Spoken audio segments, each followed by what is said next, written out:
Pessoal, sejam bem-vindos ao podcast. Eu sou o Hugo e nesse espaço a gente vai propor uma escuta atenta às vozes que narram a história a partir da memória. Uma memória que muitas vezes se manifesta de forma mais viva e pulsante, que é através da música.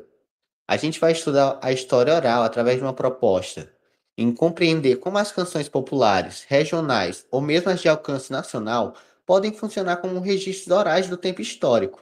A música, nesse sentido, não apenas acompanha os acontecimentos, mas também os interpreta, os ressignifica e os preserva na experiência individual e coletiva. A partir de relatos e análises das músicas como Marvin, dos Titãs, Cálice, de Chico Buarque e Asa Branca, do Luiz Gonzaga, refletiremos sobre como determinadas músicas expressam contextos sociais, políticos e culturais, e como elas se tornam uma ferramenta para estudar história. São documentos vivos. Quem vai iniciar a fala é o João Vitor. Iniciando minha fala, Asa Branca, como canção, é considerada quase como um hino não oficial do Nordeste, pelo tratamento das suas letras sobre os períodos das secas e dos seus impactos, do processo migratório, que é visto de maneira sutil em uma cantoria que prendeu muitos da região, de uma de suas figuras mais bem representadas dessa região. É uma canção que pode não ser a mais, digamos, historicamente correta, mas pelo seu tom, pelo seu jeito e por tudo que representa, é um grande artifício histórico e de preservação de dramas e de uma vida que, para nós de hoje em dia, é tão distante, mas que já foi a realidade de muitas pessoas. Por isso que essas músicas são tão importantes para o desenvolvimento e entendimento das sociedades que tiveram e de como elas surgiram e por quê. Encerrando minha fala. Pronto. Quando a gente observa essas canções, no contexto em que elas foram criadas, difundidas, né, a gente percebe que ela cumpre um papel quase documental. Ela é uma forma de registrar, claro, não oficialmente, mas que permite o acesso a uma sensibilidade histórica, uma coisa bem próxima às populações, ao que aquela população realmente viveu. Agora a gente vai ter a fala da Isadora. Bom, agora em relação à minha fala, né, sobre a música do Chico Buarque, Cálice, que remete ao momento em que o Brasil estava vivendo, né, na década de 60 até 80, em relação à ditadura militar, onde várias músicas foram barradas, foram censuradas e muitas proibições em relação à arte e à literatura. E essa música é uma forma de ele expressar os sentimentos que ele sentiu na época, e ele mesmo explica que ele se sentia impossibilitado de falar, por isso cálice, que é escrito como cálice, que é o cálice que se bebe, mas a pronúncia é a mesma de cálice, de uma pessoa mandar a outra se calar. E nesse sentido, ele expressar os sentimentos dele de invisibilidade e de proibição que aquela época repercutiu. Pronto. A gente vê que a música, ela também é um testemunho, né? Da dor, da luta, da memória dessas pessoas, o que elas viveram, o que elas passaram, como elas passaram tudo aquilo, né? A gente tem aí com o Chico Buarque diversas músicas dele falando sobre aquele período, e foi um período que ele viveu, ele é uma pessoa que está viva hoje, ele pode contar pra gente o que ele passou, como as músicas eram barradas, como as músicas não eram aceitas, por que elas não eram aceitas. Então, ele é um registro vivo e através da história oral, ele pode fazer essa documentação. Ele é um documento. Ele é a história. Ele está ali vivo. Ele é a história através da história oral. E agora a gente vai passar para a fala da nossa colega Tarsila. Bom, ele é um marco na história oral, principalmente por sua forte resistência durante a ditadura militar, como a Isadora citou. E ele utiliza sinônimos que na época foram censurados, tornando-se a mesma um hino. Na música Cálice, ela é mais do que uma música, né? Ela é como se fosse um documento histórico, porém em forma de arte. E ele entra na história oral como um meio de preservar as memórias, o silêncio e a luta da liberdade no Brasil. Sua força está tanto na letra como na forma de como a mesma foi vivida e lembrada pelas pessoas.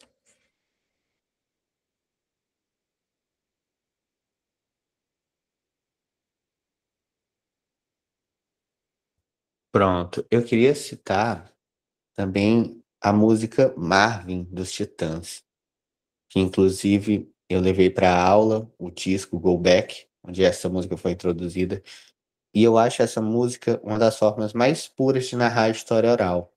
Ela é realmente aquele retrato do que deve ser a história oral, que é a história crua da população, aquilo que a população viveu, aquilo que ela quer contar, aquilo que ela quer mostrar para todos. E ela é feita de uma forma que a gente sente realmente o que aquelas pessoas estavam passando, o que aquelas pessoas estavam sentindo, o que elas viviam. E em determinados contextos, talvez aquela música não fosse aceita, talvez ela não fosse bem vista. E ela fala de uma realidade que muitas vezes a gente tende a esconder, uma realidade que a gente não vê na história dos grandes nomes, na história dos grandes fatos, a história das pessoas, dos seus sofrimentos, dos seus males, daquilo que eles sofreram e da luta constante pela sobrevivência humana, porque afinal a gente somos seres humanos, né? A gente tem que lutar para viver e a gente não é grandes pessoas, a gente não é grandes fatos históricos. A nossa história ela está aqui. Nós, como seres humanos, a gente faz história. A gente é um documento vivo da história. E não depende só daquilo que é mostrado na grande mídia, nos grandes documentos, nos grandes registros. A história oral, ela vai muito além disso. E claro, a gente não pode esquecer que ela também tem a sua subjetividade. Porque todo ser humano, como homem, ele é subjetivo. Ele é incoerente. Ele não é parcial, ele não é imparcial de nenhuma forma. Ele sempre vai ser parcial, querendo ou não. Mas, de alguma forma, a história oral traz pra gente o lado daqueles que não têm lado, daqueles que geralmente não são escutados, daqueles que geralmente não são ouvidos, daqueles que não têm como se expressar através da grande história. Eles se expressam através da pequena. E geralmente é através da história oral que isso acontece. Através da arte, através da música. Enfim, alguém tem mais alguma fala para falar, para incluir na nossa discussão?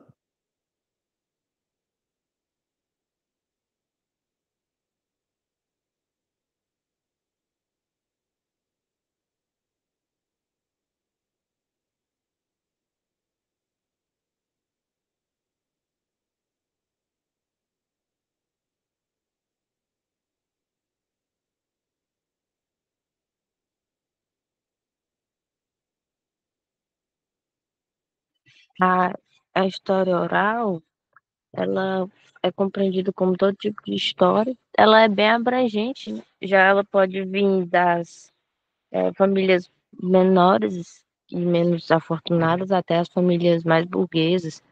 E ela pode ter vários tipos de história, como as folclóricas, que elas não são uma história oficial, elas têm várias distinções. Dizem que o Saci é de um jeito, depois dizem que é de outro, até porque ela é oral, né? Ela é passada de várias formas. Então, uma pessoa pode ter uma ideia para ser contada, mas a outra também pode ter outra ideia, já que contaram diferente para ela.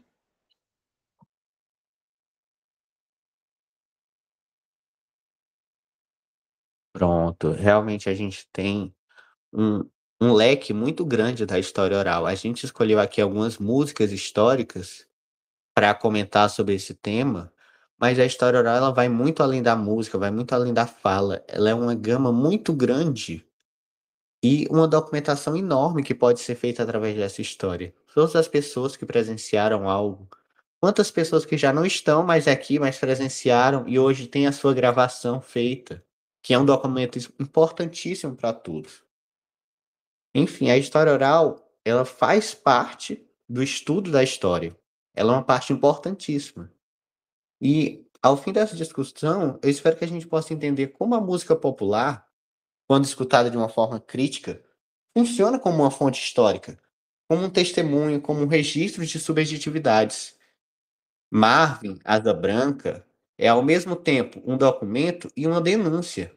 Assim como outras canções, ela carrega memória, orais que, embora individuais, dialogam com estruturas sociais mais amplas. Enfim, eu agradeço a todos que contribuíram com as suas vozes, lembranças, análises, e agradeço a todos que estiverem ouvindo também esse podcast.